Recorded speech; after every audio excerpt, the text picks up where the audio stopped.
चुड़ैल माँ का प्यार। हे भगवान, तुमने यह क्या किया? पहले तो तुमने मेरे पति को छीन लिया, अब मुझे ऐसी बीमारी दे दी जो मैं अपने बच्चों के साथ भी नहीं रह सकती। पता नहीं अब ऐसी औरत मुझे कहाँ मिलेगी जो मेरे बच्चों को संभाल सके। मैं तेरे फैसलों पर तो उंगली नहीं उठा सकती, पर अब तुम ही कुछ मार्ग दिखाओ। मेरे मरने के बाद मेरे बच्चों का क्या होगा? कमला पार्क में बैठी बैठी रो रही थी। उसे कैंसर की बीमारी थी जो उसे अंदर ही अंदर खाए जा रही थी। मेडिकल की रिपोर्ट के अनुसार अब उसका आखिरी समय चल रहा था और उसकी जिंदगी के कुछ ही समय बचे थे। वह रो ही रही थी। तभी उसके पास एक औरत आती है और कहती है, अरे बहन, तुम यहाँ बैठी बैठी क्यों रो रही हो? क्या बात है? क्या बताऊं बहन, मेरी जिंदगी का अंतिम समय चल रहा है और मेरे पास कुछ ही समय बचा है। मुझे अपने जाने का गम नहीं है, लेकिन चिंता इस बात की है, मेरे बाद मेरे बच्चों का क्या होगा? वह छोटे छोटे हैं। मैं मरने से पहले अपने बच्चों को किसी अच्छी औरत के पास भेजना चाहती हूँ जो उनकी देखभाल कर सके। और उसकी आंखों से झरझर आंसू बहने लगे।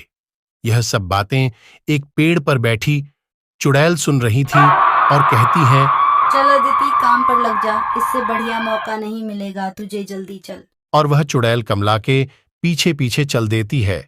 जब कमला मुड़कर देखती है तो उसे कोई नहीं दिखाई देता और कमला चलने लगती है। थोड़ी देर बाद उसे पीछे से कुछ पैरों की आवाज आती है।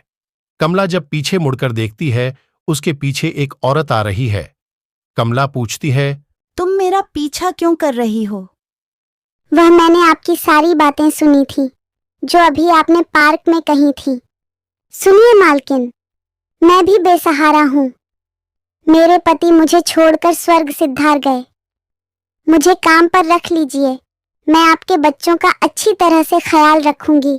कमला को अदिति की आंखों में सच्चाई नजर आई और वह उसे अपने घर ले आई और अदिति को सारे काम समझा दिए।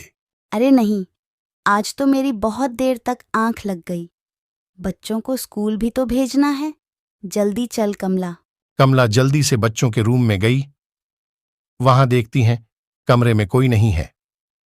कमला घबरा गई और वह जल्दी से किचन में गई। वहां उसने देखा, अदिति माँ, मुझे जल्दी से चॉकलेट वाला दूध दे दो। अदिति बड़े ही प्यार से बच्चों को स्कूल के लिए तैयार कर रही थी। कमला को अदिति को अपने बच्चों के प्रति प्यार देख उसकी आंखों में आंसू आ गए। मालकिन, क्या हुआ? कुछ नहीं लगता है, मेरी तलाश अब खत्म हो गई। माँ, अदिति माँ बहुत अच्छी हैं। उन्होंने हमें चॉकलेट वाले दूध का नाश्ता करवाया। बहुत अच्छी बात है। चलो मामा को बाय करो, स्कूल की बस आ गई। अदिति के आने से कमला काफी निश्चिंत हो गई थी। कमला सारा सारा दिन बिस्तर पर ही गुजार रही थी। घर का सारा काम अदिति ही संभाल रही थी। बच्चों को तैयार करना, खाना बनाना, सभी काम आदित्य ही कर रही थी। कमला को घर का कोई काम नहीं करना पड़ता था। चुड़ैल अदिति को बच्चों का ख्याल रखने से उसे भी बच्चों से लगाव हो गया था। तभी बच्ची रोती हुई घर आती है। अरे मेरी गुड़िया को क्या हुआ? अदिति माँ, मैं खेलते हुए गिर गई, मेरी चोट आ गई। कोई बात नहीं, मैं पट्टी कर देती हूँ। लो, हो गया। अब दर्द को बोलेगी, वह मेरी गुड़िया को छोड़कर भाग जाए। दर्द, दर्द भाग जा। क्या अब दर्द हो रहा है? नहीं अदिति माँ। तो जाओ, बाहर जाकर खेलो। अदिति बड़े प्यार से गुड़िया को खेलते हुए देख रही थी। ऐसे ही कुछ महीने बीत गए और कमला की भी मृत्यु हो गई। माँ, तुम्हें क्या हुआ? उठ जाओ माँ, प्लीज उठ जाओ ना। बेटा, माँ अब कभी नहीं उठेगी, चुप हो जाओ बेटा।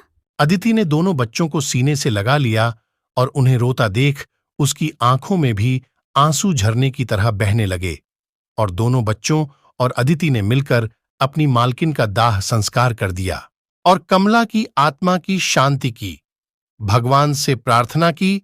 इस तरह अदिति रोजाना बच्चों को तैयार करती और उनकी देखभाल करती।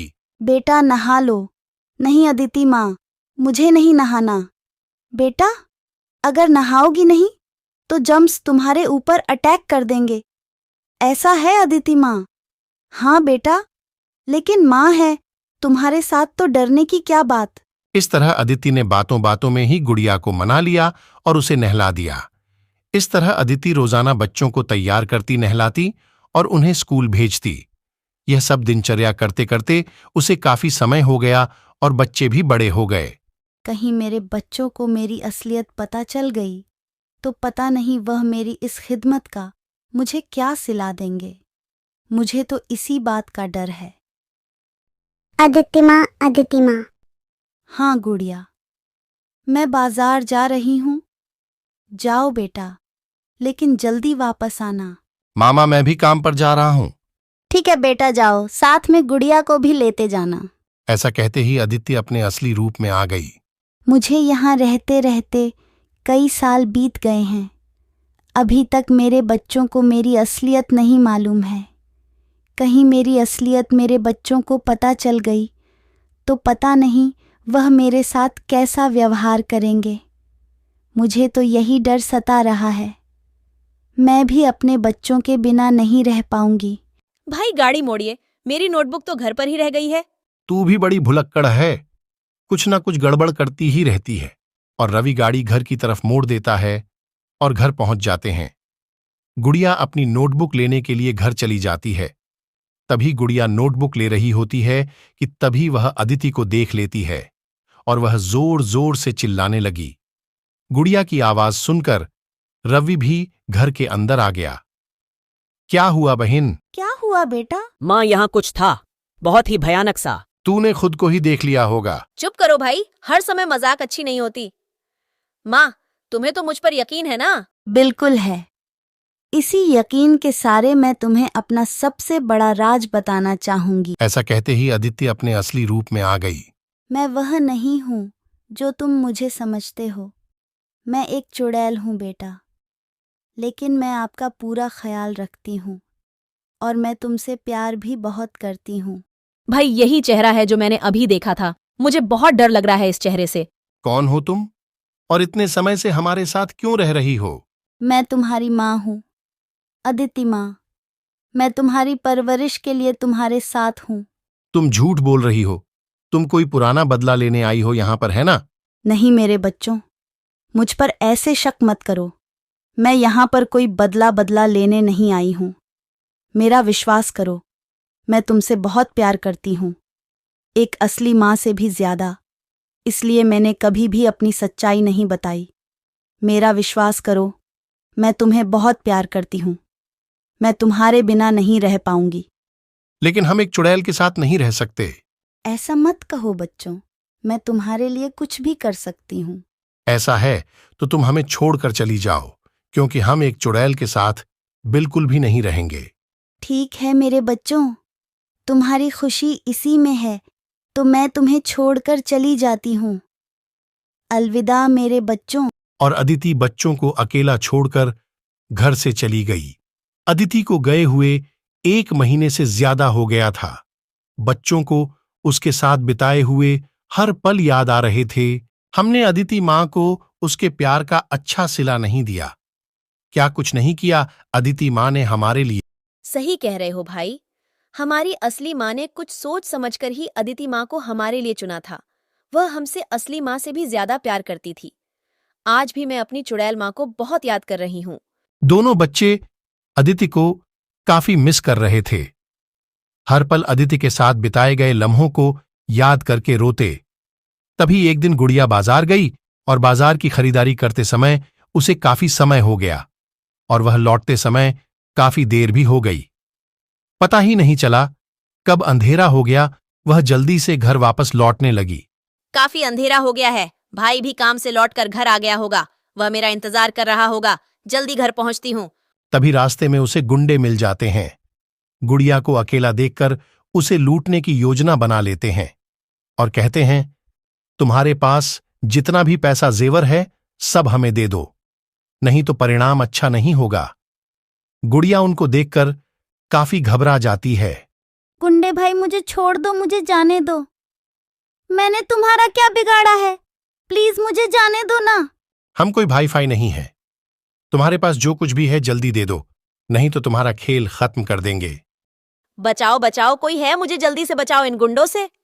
गुड़िया की आवाज वहां से थोड़ी दूर बैठी अदिति के कानों में पहुंच जाती है और वह कहती है, यह तो गुड़िया के चिल्लाने की आवाज है। मेरी बेटी किसी मुसीबत में है, लेकिन मैं अपने बच्चों को दिया हुआ वादा कैसे तोड़ दूं? मेरे बच्चे तो मेरी शक्ल भी नहीं देखना चाहते। गुंडे गुड़िया से जबरदस्ती करने लगते हैं। अदिति को गुड़िया की यह झटपटाहट देखी नहीं जाती और उसके अंदर की ममता जग जाती है। अब मुझे अपना वादा तोड़ना ही पड़ेगा। भगवान मुझे माफ करना। मैं अपने बच्चों को दिया हुआ वादा तोड़ रही हूं। और अदिति गुड़िया को बचाने के लिए चल पड़ती है। गुड़िया को छोड़ दो, नहीं तो तुम में से कोई भी जीवित नहीं बचेगा। और गुंडे चुड़ैल अदिति को देखकर भाग जाते हैं। बेटा, मुझे माफ करना। मैं तुम्हें दिया हुआ वादा नहीं निभा पाई। मुझे माफ करना। अदिति माँ, हमें माफ कर दो। हमने तुम्हारे साथ अच्छा नहीं किया। प्लीज माफ कर दो। हमें तुम्हारी बहुत याद आती है। भाई भी तुम्हें बहुत मिस कर रहा है। मेरा भी कहाँ मन लग रहा था तुम्हारे बिना। अदिति माँ, प्लीज घर चलो। तुम हमारी असली माँ से भी बढ़कर हो। प्लीज घर चलो। गुड़िया और अदिति दोनों घर चले जाते हैं और घर जाकर अदिति अपने बच्चों के साथ खुशी खुशी रहने लगती है और दोनों बच्चे भी अदिति को पाकर काफी खुश होते हैं। ये थी चुड़ैल माँ के प्यार की कहानी। अगर आपको हमारी यह कहानी अच्छी लगी तो प्लीज चैनल को लाइक करें, सब्सक्राइब करें, बेल आइकन को भी दबा दें।